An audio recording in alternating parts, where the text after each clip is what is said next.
안녕하세요. 김윤겁의 경제부동산입니다. 구독, 좋아요 부탁드립니다. 거래량이 없는데도 실거래가와 호가가 버티고 있지만 지금 상황이 조금만 더 이어진다면 초급매물이 쌓이고 매수자가 씨가 마르는 상황이 벌어질 것입니다. 지금 부동산을 매수하였다고 해서 모두 망하는 것이 아니라 투자성과 황금성 있는 아파트를 매입한다면 부동산 흐름에 맞게 얼마든지 빠져나올 수가 있습니다. 서울 부동산이 암흑기로 들어서면 앞으로 이런 일들이 벌어질 것입니다. 자, 어떻게 살아남아야 할까요? 부동산 암흑기 추락, 곧 이런 일 벌어진다. 지금 집을 못 쫓아가서 안 달라다가 결국은 이렇게 추락하게 되죠.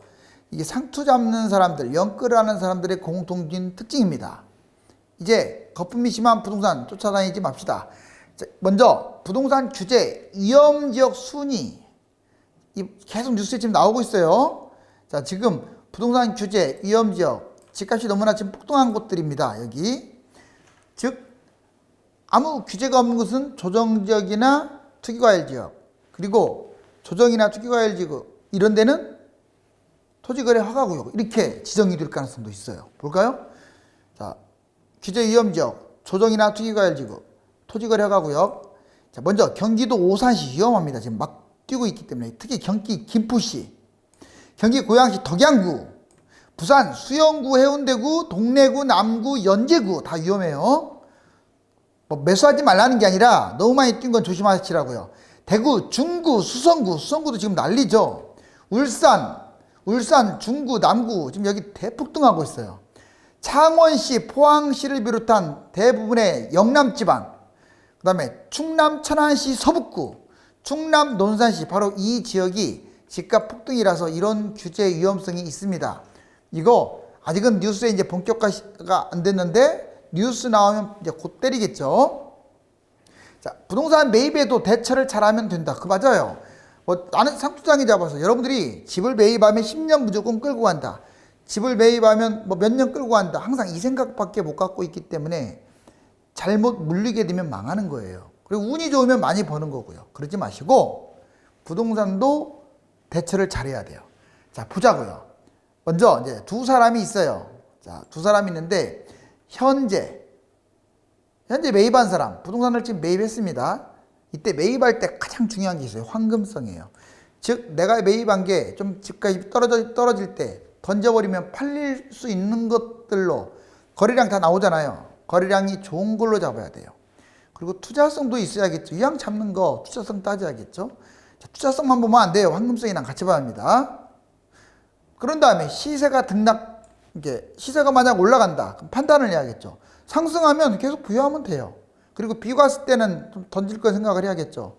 그런데 앞으로 2년 동안 실거주하면서 2년 동안 더 올라갈 가능성이 있을까요? 글쎄요. 지금 현재 문재인 정부가 집값을 띄우고 있으니까 좀 전혀 없다고는 할 수 없지만 조금 가능성은 높아 보이진 않아요. 지방 같은 경우는 가능성이 좀 있어요. 그 다음에 대세 하락이면 매도해야 돼요. 그냥 바닥장까지 끌고 가면 별로고, 이게 정말 대세 하락이라는 것은 2년에서 5년 떨어지는 건데 한 6, 7개월 이상 빠지면 대세 하락이라고 그래요. 또 계속 하락하다가 6, 7개월 이상 상승하면 대세 상승이라고 합니다. 대략 반년이 기준이 돼요. 그 다음에 이번에 등락하다가 결국 대세 하락으로 갔어. 이제 아까 앞에서 팔라고 했잖아요. 상황 봐가지고 팔았으면 다시 부동산 급매를 매입하면 돼요. 그리고 보유주택 만약에 못 팔았다 그러면 주택이 있을 거 아닙니까? 그러면 갈아타기 해야 돼요. 대세 하락 때 가만히 있다, 바닥장에 가만히 있다, 이건 바본 거예요. 내 거 2억 떨어졌어도 1억 떨어졌어도 뭐 3억 떨어졌어도 더 많이 떨어지는 것으로 무조건 갈아타야 돼. 이건 알았습니까? 특히 서울 같은 경우 또 입지가 더 좋은 걸로 가야 돼요. 이때 안 갈아타면 언제 자본금을 불릴까요? 자, 그런 다음에 이제 상승 초입 단계로 접어들겠죠. 바닥 찍고. 상승 초입도 좋아요. 이때는 재수입, 그러니까 내가 집에 하나 있더라도 추가 매입을 생각하시고요. 분양이나 분양권 미분양 그때는 또 막 널려 있을 거 아니에요. 이거 판단하세요. 특히 3기 신도시. 자, 대출 활용. 대출을 무서워하면 안 돼요. 오히려 하락장일 때는 대출을 적극적으로, 지금과 같은 상투장일 때는 대출 신중하게. 자, 이게 매입한 사람들의 순서예요. 그러니까 얼마든지 내가 꼭지에 매수를 했어도 뭐 올라가면 좋고 떨어지면 상황에 맞춰서 팔 수도 있다. 그리고 대세 하락장 때 그냥 미리 판 사람은 급매로, 그리고 보유한 사람은 아예 더 많이 떨어진 걸로 갈아타기 한다. 상승 초입 때도 계속 이렇게 재매입을 한다. 그 다음에 이제 보류, 만약 이번에 집을 매수입을 안 했다. 그러면 시세가 계속 둔나갈 때도 이제 매입할 필요가 없겠죠? 그럼 이 사람은 2, 3년 기다리겠다는 거예요. 뭐 3, 4년. 좋아요. 3, 4년 기다려서 부동산을 급매에 매입하는 것도 좋은 방법입니다. 그리고 역시 똑같이 상승 초입 단계에서 재투자, 추가 매입, 분양 활용, 대출 활용을 해가지고 하면 돼요. 여기서 하고자 하는 말은 지금 보류할 경우는 지금 매입 안 하고 하락장이 오기 전에 되게 스트레스 받잖아요. 그래서 매입을 해도 된다 이거예요. 다만 너무 뛴 거 말고, 자 그러면 이게 시세 급락 보면서 판단해 가지고 황금성 있는 걸 던져버리기 때문에 상관없다. 아니면 나는 참을 수 있다 그러면 보류해 가지고 이렇게 가도 돼요. 무주택자라고 해서 절망할 필요가 전혀 없어요. 왜 그러냐면 지금 무주택자, 이제 유주택자들 나보다 먼저 매수해 가지고 돈 많이 벌었잖아요. 특히 강남 같은 거 갖고 있는 경우 얼마나 많이 벌었겠어요. 그렇죠? 그러면 이제 그러다 보니까 친구 따라서 이웃 따라서 이렇게 뒤늦게라도 나 이러다가는 영원히 집 못 사겠구나 하는 그 불안감 때문에 막 패닉 바잉, 영끌하게 되는데, 뭐 안 올라간 거 잡는 거야 괜찮아요. 그런데 너무 많이 뛴 거 그냥 추격 매수하게 되면 위험합니다. 여기 잘 보세요. 쫓아갈 기회, 뒤집을 기회도 있습니다. 자, 먼저 A씨가 2주택자인데 2013년 4억에 매입을 했어요. 그럼 2017년 이제 문재인 정부 때 대략 한 2억이 뛰었으니까 6억이니까 2억이 뛰었죠. 그렇죠? 2억 시세 차이. 근데 현재가 2020년이잖아요. 지금 이제 상투장으로 보여지는데 9억이 됐으니까 아까 2억에 3억이 더 올라갔으니까 5억. 즉 4억에 잡았는데 9억까지 갔으니까 5억이나 벌었네요. 얼마나 많이 벌었습니까? 그런데 얘가 결국은 한번 꼬꾸러진다고요. 안 꼬꾸러지지는 않아요. 뭐 올랐다 떨어지든 어떻든 대략 한 6억으로 떨어질 것으로 보여져요. 보수적으로 접근해도. 그러면 9억이 6억으로 됐으니까 3억 까먹었네요. 그러니까 5억 번 거에서 3억 까먹었으니까 2억이죠. 이해가셨죠? 자, 그런데 이제 결국은 또 우상향합니다. 다음에 또 올라가서 이제 다시 9억 회복하고 12억까지 가니까 결국은 차익은 9억이에요. 최종은 이게 맞는데 어찌됐거나 이런 폭락장을 맞이하게 돼요. 자, 그럼 이제 무주택자가 유주택자를 따라가는 길이 이제 BC, CC를 제가 예를 들어 볼게요. 먼저 BC가 무주택자인데 당연히 2020년에 잡았어요. 이 사람은 9억에 매입했죠. 자, 2017년에는 무주택입니다. 자, 이번에 잡았어요. 이제 9억에. 이 사람은 5억 차익을 거뒀는데 이 사람은 이제 잡았으니까 0원이네요. 근데 2024년 폭락한다고 했죠. 3억 빠진 상태에서 잡았는데 오히려 손실을 3억을 봤네요. 지금 매입했기 때문에. 그래서 제가 아까 여기서 잠깐 빠지려고 할 때 혹시라도 올랐다 떨어지는 경우 또는 그냥 떨어진 경우 대사락일 때는 바닥까지 가지 말고 도중에 던지라고 한 거예요. 자, 아무튼 어쨌거나 손실 3억인데 이때 팔고 끝나면 안 됩니다. 그냥 끌고 가던가 뭔가를 갈아타야 돼요. 더 많이 떨어진 걸로. 자, 팔고 끝나면 난리 나는 거예요. 자, 33억 손실 보는 거잖아요. 자, 근데 그대로 끌고 갔다. 결국은 2030년에 얘 6억짜리는 12억으로 가요. 3억의 차익을 거뒀네요. 물론 이제 부대 비용 빼면 뭐 2억밖에 안 남겠지만 그래도 자, 마음고생 신나게 하고 꼭지장에 약 한 10년 거쳐서 2, 3억을 벌었습니다. 자, 그런데 이제 C 무주택자 이 사람 2024년에 6억에 매입했어요. 그러니까 2017년에도 못 잡았죠. 이번에도 안 잡은 거예요. 너무 비싸니까. 아예 그냥 바닥장에 잡아버렸어요. 3억 떨어진 상태에서 6억에 잡았어요. 자, 그리고 2030년 시세 12억으로 올랐네요. 그러니까 본인이 6억 벌었죠. 즉 무슨 말을 하려고 하느냐면 아까 2013년에 이제 벌어가지고 엄청 돈 번 사람도 이 사람이 12억을 벌었고 근데 이 부대비용 빼면 한 11억, 10억밖에 안 돼요. 결국 이 사람하고 차이가 별로 안 되네요. 차익이 지금 9억인데 한 7, 8억이 시세 차이고 이 사람 6억. 그렇죠. 그러니까 결국은 쫓아갈 수 있는 기회가 와요. 또 한 가지 좋은 점이 있어요. 이 사람은 계속 끌고 가야 하는데 이 사람은 더 비싼 걸 대출 끼고 매입을 한다면 이거보다 더 갈 수도 있어요. 똑같은 거 안 잡고 더 많이 떨어진 걸로 대출 끼고 잡아버리면. 그러니까 제가 드리고 싶은 말은 뭐냐면 지금 상황에서는 절망이죠. 왜? 저 사람이 나보다 5억을 더 벌었으니까. 그런데 언젠가는 하락장이 돌아오니까 잘 인내하고 이렇게 바닥장에 잡으면 앞서갈 수가 있다. 그리고 또 한 가지. 지금 집을 잡은 사람도 너무 비싸게 잡았잖아요. 상황에 맞춰서 좀 올라가다가 떨어진다. 그럼 조금 뭐 손해보든 보합이든 아니 조금 득을 보든 대세하락이라면 던져버리라고요. 그럼 이 사람하고 똑같은 꼴이 되는 거예요. CC하고. 뭔 말인지 알겠죠? 손해를 안 보는 거야. 그래서 부동산은요, 매수하고 끝나는 게 아니에요. 계속 상황을 보는 거예요. 정말 중요한 얘기 한 거예요. 자, 어떤 유튜브가 이런 얘기 합니까? 어려운 내용은 아닌데 이건 실생활에 정말 많이 나오는 거예요. 그런데 이렇게 하는 사람이 아주 쉬운 건데도 100에 10명도 안 돼요. 제 특강생들은 이렇게 다 합니다. 자, 그 다음에 폭락장과 폭등장 이렇게 전개된다. 이제 아주 쉽게 그래프로 보여드릴게요. 여기 보시면 강남이 빨간색이요. 빨간색 여기 쭉 일자라고 그냥 치고요. 자, 강남이 빨간색인데 제일 많이 빠지네요. 이게 지금 0이에요. 0. 그죠? 제일 많이 빠지고 올라갈 때는 훨씬 많이 뛰어요. 지금 떨어진 것보다 더 많이 뛰었죠? 그 다음에 서울 보세요. 서울. 많이 빠지고 강남보다는 덜 빠지지만 어찌나 빠지고 올라갈 땐 더 많이 뛰죠? 그게 집값은 우상향하는 거예요. 그 다음에 경기도는 서울보다 덜 빠지고 좀 덜 올라가죠. 광역시 지방은 제일 조금 빠지고 제일 조금 올라가죠. 그러니까 이렇게 보시면 돼요. 강남, 서울, 경기, 광역시 이 순으로 자 떨어질 때도 그 순으로 많이 떨어지고 올라갈 때도 그 순서로 많이 올라갑니다. 즉 많이 떨어진 게 많이 올라가고 그 다음에 적게 떨어진 게 적게 올라가는 것은 진리예요. 이건 꼭 지역별로만이 아니래도 뭐 이렇게 할 수도 있어요. 18억, 뭐 12억, 뭐 8억, 뭐 5억 또는 3억 이런 식으로 나누어 봤을 때도 이 그래프가 성립이 돼요. 하락폭이 큰 순서는 강남, 서울, 경기, 광역시 이 순서겠죠. 경기도에서는 누가 하락폭이 크겠어요? 1기, 2기 신도시가 거품이 심하니까 크겠죠. 상투에 지금 현재 상투예요. 고가 아파트 위험합니다. 즉 비싼 아파트 강남, 서울의 고가 아파트 1, 2기 신도시 그 다음에 저가일수록 안전해요. 자 서울이든 경기도든 변두리 그리고 지방에서 아직 덜 올라간 것들 이런 것들 자 근데 상승폭이 큰 순서 이제 이때 만약 매수를 한다. 이때가 바닥이잖아요. 각각이 이때 만약 매수하면 무조건 강남 잡아야죠. 돈만 있다면. 그 다음에 서울 잡아야죠. 그 다음에 경기 잡아야죠. 왜 많이 떨어졌잖아요. 제일 늦게 잡아야 할 게 지방이에요. 지방 잡는 사람은 이제 실거주는 어쩔 수 없지만 투자 목적으로는 이때는 바람직하지 않죠. 지금은 오히려 거꾸로 안전성을 도모하기 위해서 지방, 경기, 서울, 강남 순으로 잡는 거 무난해요. 상승폭이 큰 순서 강남, 서울, 경기, 광역시 바닥장이니까 이때는 고가 아파트가 최고 수익률을 거두고 저가 아파트가 최저 수익률을 거둔다.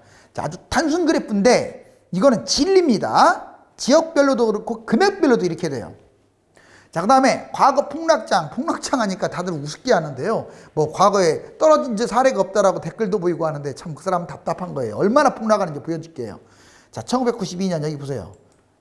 98년까지 엄청나게 추락합니다. 특히 서울 빨간색부터 더 많이 빠지죠. 제가 아까 말했던 이 전국이 지금 이 까만색인데 훨씬 많이 빠지지 않아요? 강남은 더 빠졌겠죠. 이렇게 빠졌겠죠. 강남은 이렇게 이 네모칸 한번 보세요.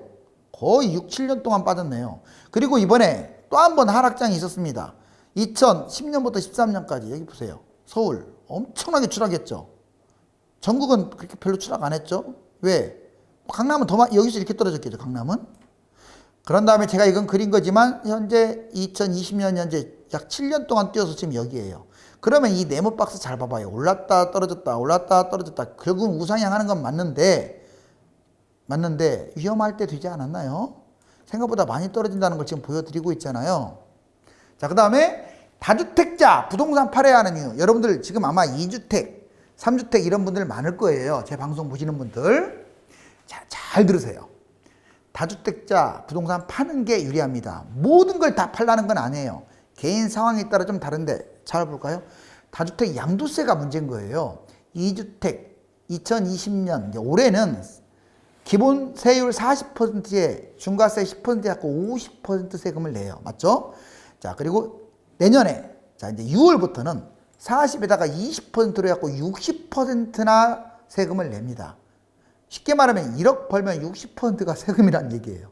그런데 이제 뭐 이것저것 장기 보유 그다음에 뭐 공제 이렇게 하면은 실질적으로는 10% 내외가 감소되니까 올해 기준으로는 대략 한 30, 40% 나가는 것 같고 세금이 내년 기준으로는 한 4, 50% 나갈 거예요. 중과세까지 포함시켜서. 자, 그 다음에 3주택 2020년 현재 40% 플러스 일반과세 플러스 20% 60%는 나가요. 내년에는 2021년 6월부터 40에 30, 정말 천문학적이네. 70%. 1억 벌면 7천만 원이 나간다는 거예요. 양도세로. 근데 실질적으로 이것저것 빼면 10% 또는 20% 가까이 드니까 그래도 올해보다는 훨씬 더 많이 나가겠죠. 어떻습니까, 여러분들? 지금 천문학적이에요. 이 양도세가 워낙 세니까 안 팔아야지 그러는데 다음 잘 보세요. 다주택 매도 전략. 자, 시세 차익이 적은 부동산. 2021년 웬만하면 5월까지 던져버리세요. 그 뭐 시세 차익이라는 말은 상대적 개념이에요. 본인의 돈이 얼마나 있냐에 따라 다르긴 하니까. 근데 제가 보기에는 절대적 금액으로 말한다면 1, 2억은 큰 돈이 아닙니다. 본인이 만약에 막 한 6억, 5억 갖고 6억, 7억 갖고 있다면 거기서 1, 2억은요. 던질 필요성도 있어요. 왜? 자, 그다음에 두 번째. 시세 차익이 클 경우는 조금 그렇죠. 예를 들어 막 3억, 4억, 5억을 세금을 5억을 낸다. 그건 좀 그렇잖아요. 클 경우는 증여와 매도 중에 또 선택을 해야 돼요. 매도를 이것도 선택을 좀 할 필요는 있어요. 너무 금액이 세면 이제 나도 뭐라고 못 하겠는데 뭐 3억, 4억 중에서 본인이 10억이 자산이 10억, 15억이 넘어가면 3, 4억 감안하고 매도할 필요도 있는 거예요. 그게 큰 돈이 아니에요, 결국. 자, 그다음에 비아파트 만약에 아파트가 매도가 안 될 경우는 매도 될 수 있으면 매도해 버리세요. 비아파트 끌고 가는 거 아닙니다. 좋지도 않아요. 그런 걸 왜 임대사업을 내요. 그런데 진짜 매도가 안 된다. 그런데 다른 아파트를 내가 팔아먹어야겠다. 그럼 임대사업을 내세요. 그러면 주택수로 제외가 되니까 비과세 혜택도 받을 수가 있어요. 자, 이제 중요한 건 3번입니다. 다주택자 양도세가 높더라도 매도를 해야 하는 이유를 가르쳐 드릴게요. 1번, 집값 폭락장에도 일반 과세 40%는 없어지지 않아요. 정권이 바뀌면 양도세가 줄어들겠지. 집값이 폭락하면 양도세가 줄어들겠지. 그럼 본인 생각에 안 없어진다고요. 40%는 빼박이에요. 다만 중과세는 폐지되겠죠. 근데 중과세가 폐지되면 뭐합니까? 집값이 폭락해서 팔면 오히려 손해봐요. 왜? 너무 많이 떨어졌으니까.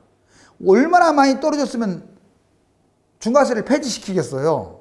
그래서 지금 던져야 돼요. 오히려. 두 번째, 정권 또는 대통령이나 정권이 바뀌어도 다주택 양도세는 지속됩니다. 중과세만 집값이 떨어졌을 때 없어지는 거예요.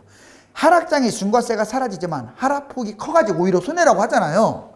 중과세 없다고 해서 세금 덜낸다고 그때 팔면 집값이 너무 떨어져가지고 차익이 다 없어져 버리는 거야. 증발돼요.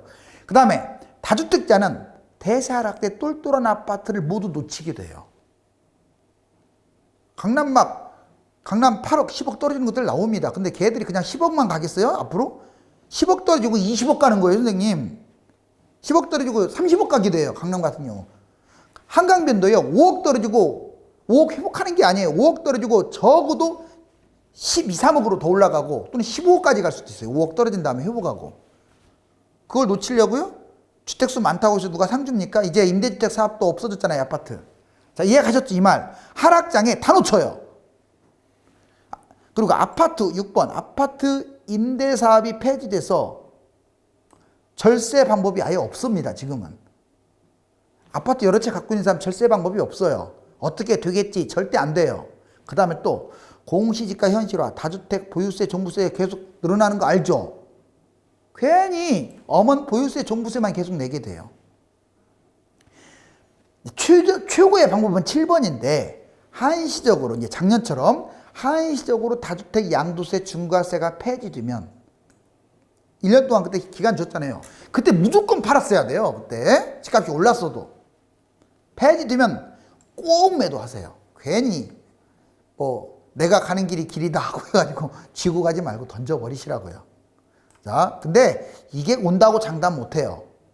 그래서 저는 1, 2, 3, 4, 5, 6 이 6가지 이유 때문에 다주택자들 영원히 끌고 갈 생각만 하지 말고 던지는 것도 고려해라. 똘똘한 거 빼놓고.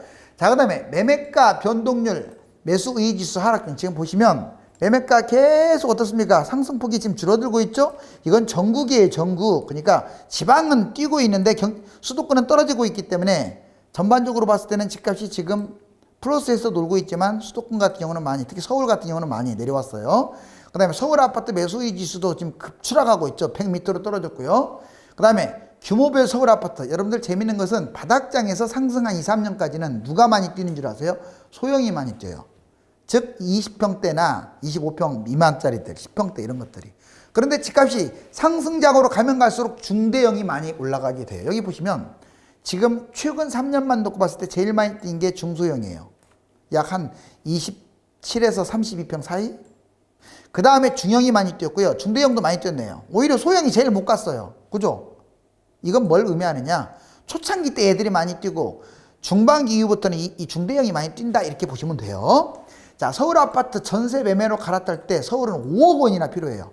서울 평균 매매 가격이 10억대잖아요. 여기 보면 5억 천이라고 나왔네요. 그러니까 10억이니까 5억이 필요해요. 전세에다 5억을 얹어야 집을 사. 갭 투자가 평균적으로 5억 있어야 갭 투자 한다 이거예요. 물론 강북 쪽은 좀 돈이 덜 들어가고 강남은 더 들어가겠죠. 그 다음에 세종이 두 번째로 2억 7천이나 들어가요. 전세 끼고 투자하려면. 그 다음에 경기도가 1억 5천, 부산도 1억 2천. 뭐 비싼 아파트는 더 들어가겠죠. 이제 평균을 말하는 거예요. 이런 식으로 서울이 압도적이죠. 전세가율 상승, 갭 차이가 커서 근데 갭 투자는 어렵습니다. 뭔 말이냐? 계속 지금 전세가율이 낮아졌어요. 전세가는 올라가는데 매매가가 너무 뛰다 보니까 전세가율, 즉 갭 투자 비율이 낮아진 거예요. 그런데 최근에는 올라갔네요. 왜? 매매가도 뛰고 있지만 전세가가 더 많이 뛰다 보니까 특히 수도권, 이 서울이잖아요. 지금 8월부터 10월까지는 계속 전세가율이 올라가고 있어요. 그래봤자 53.3, 54.2 여기 예전에 오른쪽 보세요. 75.1까지 있었어요.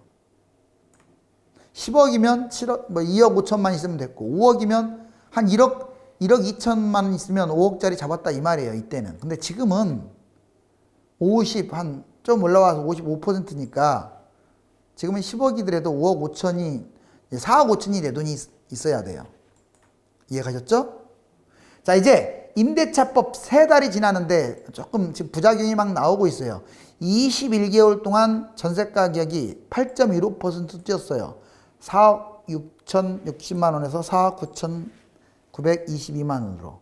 그런데 단 3개월 만에 지금 정부 21개월 동안 8.15 뛰었던 게 단 3개월 만에 7.52 거의 맘먹게 폭등해 버렸어요. 5억 3,677만 원으로. 임대차 3법도 조금 치밀하게 그전부터 좀 연구를 해가지고 제대로 들어갔어야 하는데 도중에 땜빵 이러다 보니까 지금 혼선이 있는 거죠. 서울 전셋값 70주째 올라가고 있어요. 자, 어떻습니까? 계속 고공, 약간 빠지기도 했지만 계속 고공행진. 부동산 암흑기, 추락, 곧 이런 일 벌어진다. 결국 제가 말씀드렸던 이런 일은 뭐냐? 비싼 아파트들 대폭락한다 이런 뜻이에요. 그리고 이제는 상투장이기 때문에 웬만한 분들은 잘 못 빠져나오거든요. 그래서 신중해야 하고 지방도 고가 아파트들 지방 잡으라고 하니까 막 잡는데 비싼 것은 서울만 또 못해요. 비싼 것은. 자, 나보다 부동산을 먼저 잡아서 시세 차익을 많이 거뒀다고 하여 전혀 부러워할 필요가 아니며 그들의 뒷공무니를 쫓아서 매수하지만 않는다면 반드시 더 큰 기회가 오니까 잘 인내하시기 바랍니다. 집을 매수하더라도 매도 타이밍을 잡아서 던져버리는 시간이 있습니다. 김주갑의 성공재테크를 유튜브에서 검색하고 구독 부탁드립니다.